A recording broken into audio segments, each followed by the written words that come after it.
हम सब जानते हैं कि नंदी महादेव का वाहन है, लेकिन क्या आपने कभी सोचा है कि वह हमेशा शिवलिंग के ठीक सामने क्यों विराजते हैं? क्यों महादेव के दर्शन से पहले उनके दर्शन आवश्यक हैं? इसका उत्तर सिर्फ वाहन होने से कहीं अधिक गहरा है। यह उस हठ, उस प्रतीक्षा और उस परम भक्ति की गुप्त कथा है, जिसने एक आर्षि को नंदीश्वर बना दिया। यह कहानी है शिलाद ऋषि की। वे एक महान तपस्वी थे, लेकिन उनकी कोई संतान नहीं थी। वंश को आगे बढ़ाने के लिए उन्होंने भगवान शिव की घोर तपस्या की और वरदान में एक पुत्र मांगा। पर उन्हें साधारण पुत्र नहीं, बल्कि एक अयोनिज, यानी जो मां के गर्भ से ना जन्मा हो और जिसे स्वयं महादेव का आशीर्वाद प्राप्त हो, ऐसा पुत्र चाहिए था। शिव प्रसन्न हुए और शिलाद को पुत्र का वरदान दिया। एक दिन जब शिलाद यज्ञ के लिए भूमि जोत रहे थे, तो उन्हें धरती से एक बालक मिला, जिसका तेज सहस्त्र सूर्यों के समान था। वही बालक नंदी था। शिलाद ने नंदी का पालन पोषण बड़े प्रेम से किया। लेकिन रुकिए, कहानी में एक दुखद मोड़ आने वाला था। एक दिन दो दिव्य ऋषि मित्र और वरुण आश्रम में पधारे। उन्होंने नंदी को देखकर भविष्यवाणी की कि यह बालक अल्पायु है और इसकी मृत्यु निकट है।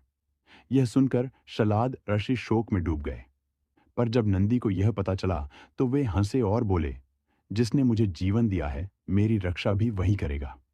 इतना कहकर बालक नंदी ने महादेव को प्रसन्न करने के लिए एक ऐसी कठोर तपस्या शुरू कर दी, जो देवताओं के लिए भी असंभव थी। उन्होंने अन्न जल त्याग कर एक पैर पर खड़े होकर केवल शिव के नाम का जाप करना शुरू कर दिया। उनकी तपस्या के तेज से तीनों लोग कांप उठे। अंत में भगवान शिव को प्रकट होना ही पड़ा। उन्होंने बालक नंदी से वरदान मांगने को कहा। तब नंदी ने अमृतत्व या कोई सिद्धि नहीं मांगी। उन्होंने कहा, हे प्रभु, मेरी बस एक ही इच्छा है। मैं हर क्षण, हर पल बस आपके साथ रहना चाहता हूं। मैं आपके सानिध्य से एक पल भी दूर नहीं होना चाहता। उनकी इस निस्वार्थ भक्ति और अटूट प्रेम को देखकर महादेव द्रवित हो गए।